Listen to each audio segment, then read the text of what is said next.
Hello दोस्तों, नमस्कार।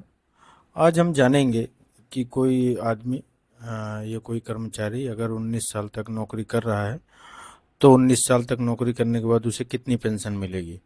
तो दोस्तों, ये शुरू करने के पहले हम आपसे रिक्वेस्ट करेंगे कि हम आपको PF, pension, SIC, gratuity, bonus, labour welfare scheme आदि से रिलेटेड सभी चीज़ें समय समय पर जानकारियाँ देते रहते हैं।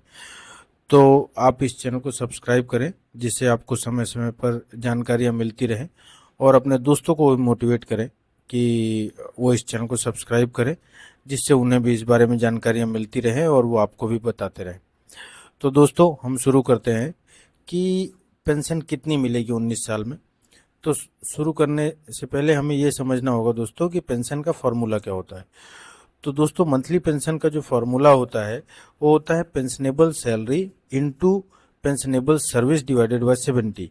मतलब टोटल पेंशनेबल सैलरी क्या थी उसके गुणे में पेंशनेबल सर्विस कितने साल काम किया, और उसके डिवाइडेड में अब हम करेंगे 70। तो ये करने के बाद जो वैल्यू आती है उसको हम पेंशन में गिनते हैं, तो वो पेंशनेबल सैलरी होगी। तो इसके पहले पेंशनेबल सैलरी हमें काउंट करना है। तो पेंशनेबल जो सैलरी है दोस्तों, पेंशनेबल सैलरी जो होती है वो sum of last 60 month pension wages होता है।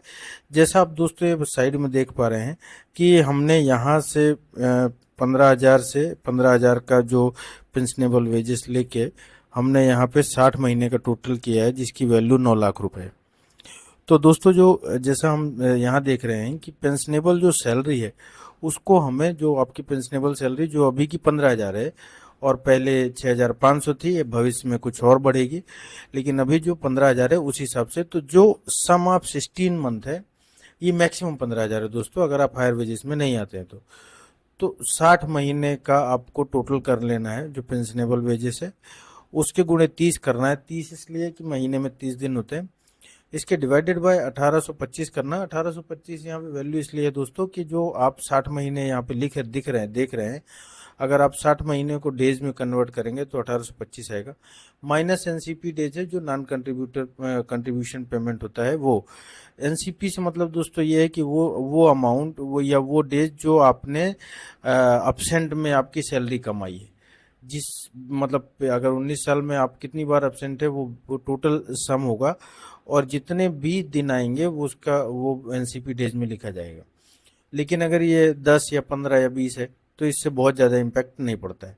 तो दोस्तों, पेंशनेबल सर्विस कैसे निकालेंगे।